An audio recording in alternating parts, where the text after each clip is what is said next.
SuperTalk Mississippi media production. Discover the Copiah Advantage. Copiah County is a Mid-South gem with a spirit of opportunity, a business-friendly environment, and access to major transportation networks. Copiah County, let's do business. Visit copiahworks.com today and discover the Copiah Advantage.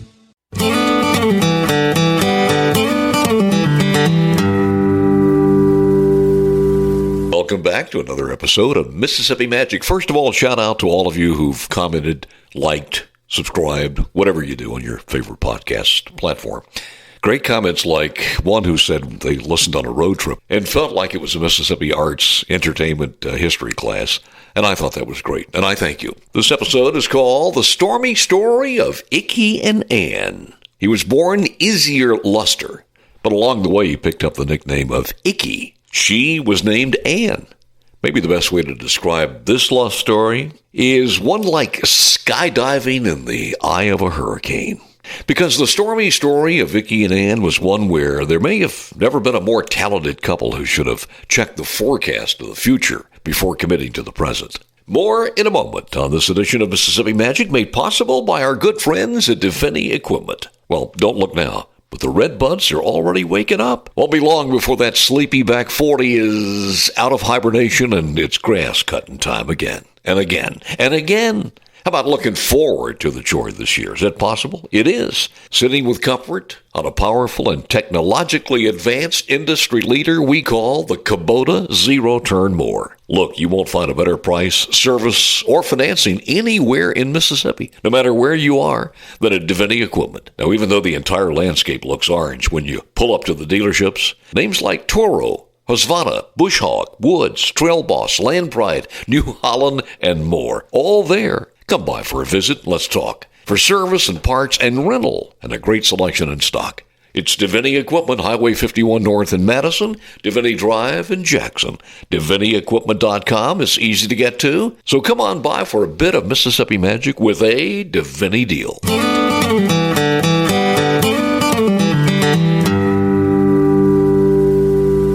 And now back to the stormy story of Icky and Ann. From the cotton fields to the front porch of Icky's shotgun home, he had a natural talent for music, mastering the piano and guitar as a child. When day was done, there was a pattern, a rhythm of music that tied it all together. That was the life of literally hundreds of thousands across the South for generations.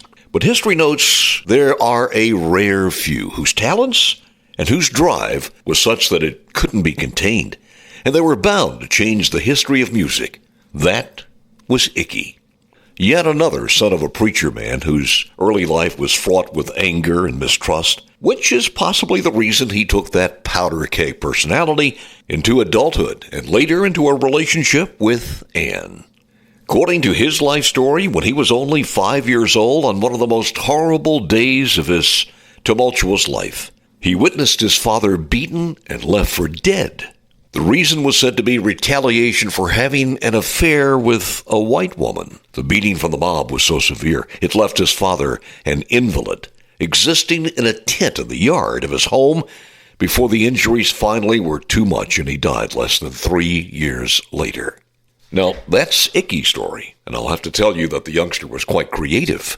So says a noted journalist and blues historian who did a lot of research, his name Ted Drozdowski. And Ted's extensive research came to the ultimate conclusion that Icky's dad, who had other jobs beside being a preacher, actually died in an industrial accident. But the story itself tells you something about the trail that Icky was about to embark upon. Ultimately, his mom remarried a guy who Icky says was a violent alcoholic. The story goes that for something Icky did, he was given a pretty good whooping.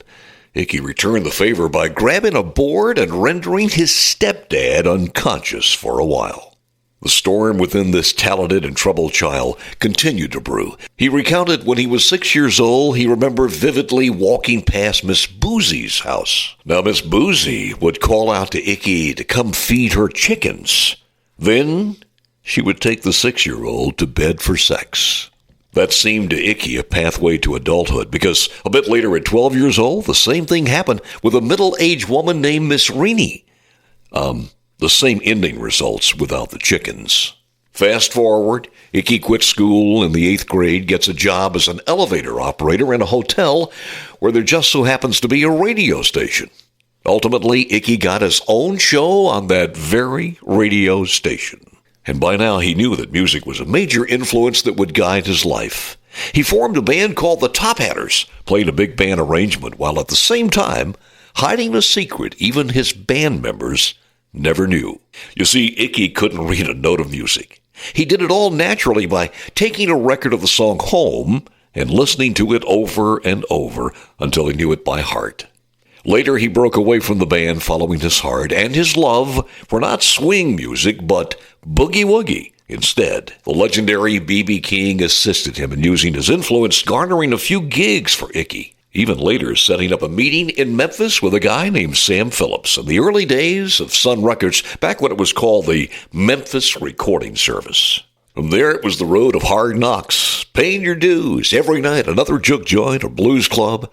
They all seemed to blend together, playing with or bumping into future legends. One coming, one going. Names like Howlin' Wolf and Muddy Waters. Then, in 1951, the Mississippi Magic kicked in. With a recording session in Memphis, Tennessee, Icky and his band did a song that music historians say to this day that if you were looking in the history books to identify the very first rock and roll song, this would be in the running for the very first one. The song reached number 1 on the Billboard R&B charts, and it stayed there for 5 weeks. Now, you would think that Icky found fame and fortune and maybe a bit of peace in this young life with the success of the song. It was just the opposite. Even though it sold over 500,000 copies, he and the band members were paid just $20 each for that song. The animosity for the industry broke the band apart and left Icky more disillusioned than ever. That said, he never gave up. He continued working as a session musician, contributing piano on several hits by legendary artists like B.B. King. As a young man, he mingled with the greats, and even the greats-to-be. Story goes, in one club he remembers, and I quote, "This white boy would keep coming over to the black clubs. He would just stand there behind the piano and watch me play. Hell, never knew he was no musician," end quote. Many years later, they bumped into each other at the International Hotel. The white kid, his name, Elvis Presley, asked him, "Hey, you remember me?" And the answer was, "Sure do." Such was the amazing life of Icky, and it was about to get even more so. In 1957, Ann and her sister decided to attend one of Icky's appearances in East St. Louis. She had a special invitation since her sister was dating the drummer. So caught up in the rhythm, Ann asked if she could join in just for the heck of it on at least one song. She did. The band was so impressed with their talents that she was invited to join. This was the developing low-pressure center that ultimately became the stormy story of Icky and Ann. A bit later, a music label paid him $20,000 for a song that he'd written, and Ann performed. It was on and upward from there. But Icky, with memories of his childhood never far behind, trusted no one. He changed her name and trademarked it. So if she ever left, he could insert another singer using the same name to take her place. Ann's song peaked at number 2 after selling 1 million copies.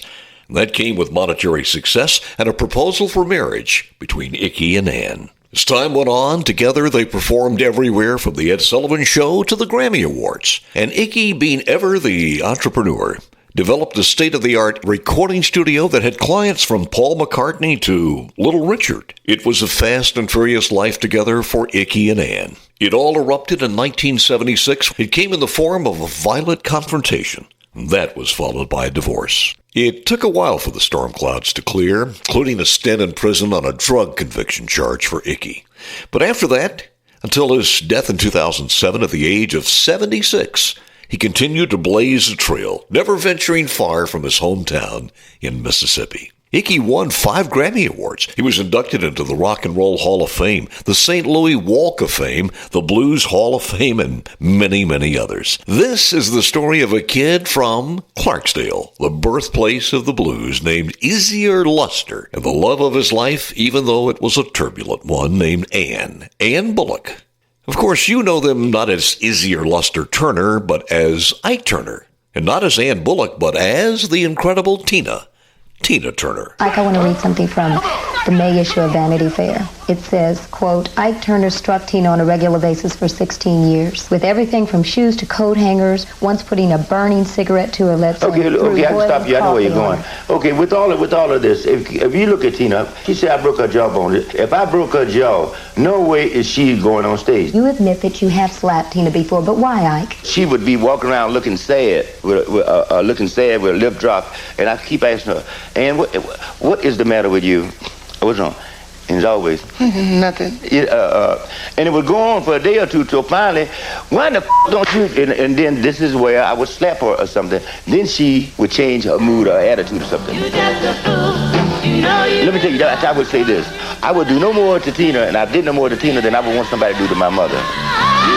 Do you ever regret anything that happened between you and Tina? No, but I don't see why I should be put down on whatever I did for 18 years that we were together, man. It fed us, it slept us, it raised our kids, it put them through school, it did whatever we did. And so I don't know how all of this could have been bad. But after all the talent and all the hit songs, history seems to remember the stormy love story of Icky and Ann. Even more than the legendary catalog of music, even more than what could be the very first rock and roll song ever recorded. A song that actually changed the very rhythm on the radio. You've heard of jalopies, you've heard the noise they make, but let me introduce my new Rocket 88. Yes, it's straight, just one way. Everybody likes And if I might, a personal sidebar here, that legendary radio station that Ike Turner ultimately got a job in was the same one that I got started in and stayed with for 13 years. Located on the second floor of the famous Alcazar Hotel in Clarksdale. The same hotel that Ike Turner started working in as an elevator operator. And by the way, the DJ that he shadowed until he gave him a chance for his very own program called Jive Till 5 was a guy by the name of John Friskillo. The legendary WROX was also the home of a man I knew well from my years there, where I began as a young DJ and moved on later after serving as general manager. He was recognized as the first black DJ in the entire state of Mississippi, and maybe in the South, affectionately called the Soul Man. His name, Early Wright. Hi there. Pleasant good evening, ladies and gentlemen. How do you do? This is your Soul Man to be with you until I get through. I want you to stand by and don't have no fear, because the Soul Man is here. And one more thing, one more important thing. When the day I arrived at WROX, I was taken aback by this beautiful, young, and talented blonde who was expertly solving the problems of programming and personalities. Took me a year to convince her to marry me. Now, over 50 years later, still thank God each day that she said yes. So what we've learned from even the stormy story of Icky and Ann, to a few years later to Paul and Patsy, we're all blessed in so many ways in our own individual stories to live in a state that rewards true commitment with a bit of Mississippi magic.